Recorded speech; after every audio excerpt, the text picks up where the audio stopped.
Hello, my name is Emily Keckle, and this is my Quarter 3 Comparative Character Analysis. For the record, my thesis statement for this video is Abigail Williams from the play The Crucible and Daisy Buchanan from the book The Great Gatsby both demonstrate Gladwell's salesman theory by persuading others in order to benefit their personal lives. Throughout the play The Crucible by Arthur Miller, Abigail Williams illustrates the characteristics of Gladwell's salesman theory by persuading others that witches are loose in Salem. This picture represents the process of persuasion through a slide graphic. I chose this because Abigail nudges the people of Salem to believe in spirits and uses her motivation to drive her epidemic.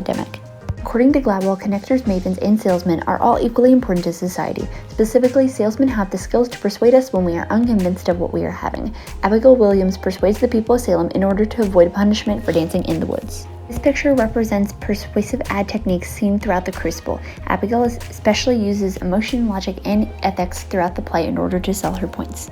For instance, when Abigail gets pulled into court with the proctors, her persuasion helps her escape further punishment. She pretends to see spirits, passes out, and becomes sick in order to sell the idea of witches in Salem. This picture demonstrates how people in Salem were pressured into Abigail's campaign. Because of the growing fear of witches and spirits, people were willing to admit to crimes they never committed. Abigail uses Gladwell's technique of mesmerizing others in order to clear herself of suspicion and furthermore put blame on innocent people. This picture demonstrates how the people of Salem targeted others in order to gain land, money, and other desires. The witch crisis allowed others to take advantage of one another.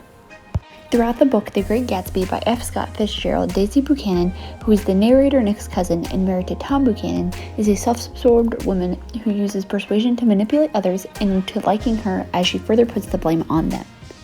This picture demonstrates how Daisy only cares about herself throughout the novel. Whether it was with her child, Gatsby, Tom, or Nick, Daisy wanted to take advantage of the people she knew. Daisy uses Gladwell's salesman theory to persuade people like Jay Gatsby into thinking he's cool, and by blaming Nick for not coming to her wedding, even when he was overseas during the war. This picture demonstrates how Daisy was self-absorbed and how she pushed away the people who really mattered. Not only did she take advantage of them, but furthermore neglected them when they needed her help in return.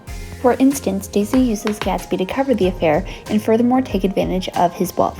While playing innocence, Daisy gets out of trouble by letting Jay handle the mess. This picture represents how Daisy never returned favors and how she never pleaded for another friend's innocence.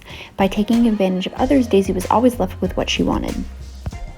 Daisy acts as the bystander and never stands up for Gatsby. By using persuasion to manipulate others, Daisy receives more than she has to give in return. This picture represents how Daisy was Jay Gatsby's puppet. Not only did she control his actions, but his beliefs and thoughts. In comparing Abigail Williams with Daisy Buchanan, one will find that both women benefited from their actions. They were never punished or furthermore blamed for their behaviors. Instead, others suffered as they were forced to rebuild their shattered lives. To give further understanding, when Daisy hit and killed Myrtle in Gatsby's car, it was Gatsby who suffered from the accident. Myrtle's husband, George Wilson, would later hunt down Gatsby and murder him to get revenge. In the end, Daisy was never harmed and continued her wealthy life. Additionally, when Abigail Wilson convicted Goody and John Proctor to being witches, the Proctors faced a public display of humiliation and were furthermore hanged, although claiming innocence. Abigail Wilson was never punished for her false accusations, as she and other children were given pity upon each other. In total, by persuading others using Gladwell's salesman theory, Abigail Williams from the play The Crucible and Daisy Buchanan from the book The Great Gatsby both benefited their personal lives. Not only did their actions impact society, however, as readers, one can learn that greed contains dangerous potential.